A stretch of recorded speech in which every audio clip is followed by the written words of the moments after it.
You're going to use a prong collar on my dog? Is that going to hurt him? I don't know.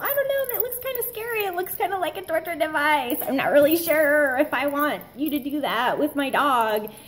So I get this a lot, and I understand it does look kind of like a medieval torture device, but I assure you that this is the #1 best way to communicate with your dog. Now, anyone that knows me knows that I'm a huge advocate for the humane treatment of dogs.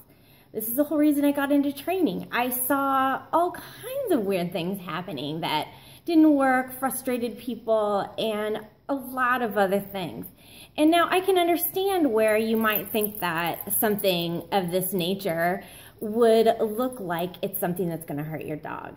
But I assure you, anyone who knows me knows that I would never, ever hurt a dog. So what it does do is it makes things uncomfortable when your dog is doing things that you don't want him to do.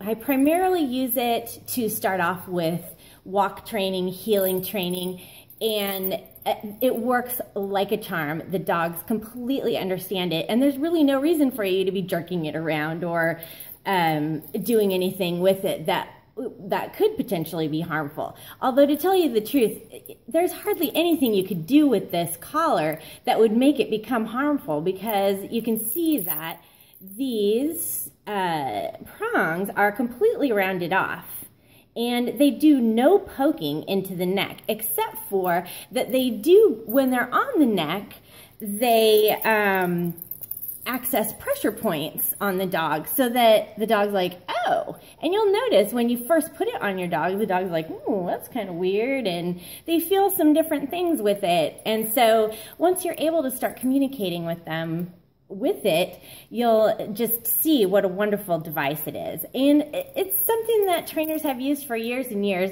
and I'm not really sure why that it's gotten such a bad reputation, because it does work so well. Although I will say that there are people that I've seen that don't use it correctly. So if you're not using it correctly, I think it can look pretty bad.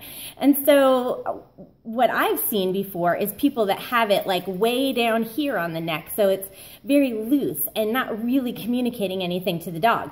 When it's up higher and tight on the neck, it's actually telling your dog, pressure on, pressure off. Pressure on means, no, I don't want you to be pulling, or whatever the action is.